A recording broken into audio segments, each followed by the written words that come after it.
Sebaini et Issa Mandi. Bon, la ligne défensive incomplète de cette sélection algérienne. Billiat qui ressort le ballon offert à Islam Slimani qui peut contrôler. Et il a senti bien sûr l'arrivée de Riyad Mahrez. Mahrez qui a un petit peu d'espace face à lui. Riyad Mahrez dans la surface de réparation. La frappe au Riyad Mahrez. Et le petit bijou qui nous est offert par le milieu de terrain de Leicester. Le ballon d'or africain qui vient montrer la voie au Fennec 1-0 pour l'équipe nationale algérienne. Et quel chef-d'œuvre!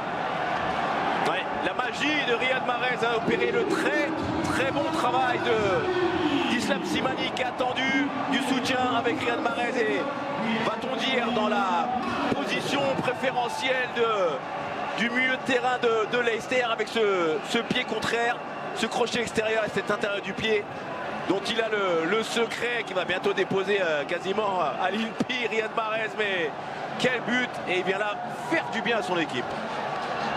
Oh, le 7e but en sélection pour Riyad Mahrez, celui-ci. Dani qui honore aujourd'hui sa 40e sélection sous le maillot des Verts. 21 buts inscrits par l'attaquant du Dynamo Zagreb qui, on le rappelle, est en fin de contrat. Et ça, c'est un bon ballon axial avec la remise qui va fonctionner. La frappe, l'égalisation des joueurs de Callisto Pazoua sur cette frappe parfaitement placée de la part de Mahachi. Un but partout entre l'Algérie et le Zimbabwe. Et on l'a dit, Xavier, cette équipe du Zimbabwe a des qualités, a de la ressource. Elle a posé des problèmes à la Côte d'Ivoire et au Cameroun, c'est pas pour rien. Et on revoit sur ce très bon travail en appui et derrière la différence avec Mahachi, l'enchaînement sur le côté, on le voit soudainement qui frappe. Raïs Mboli qui tarde un petit peu à réagir peut-être.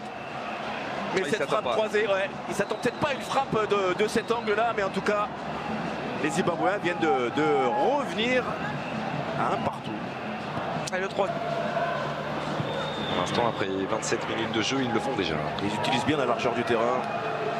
400D qui oriente bien le jeu.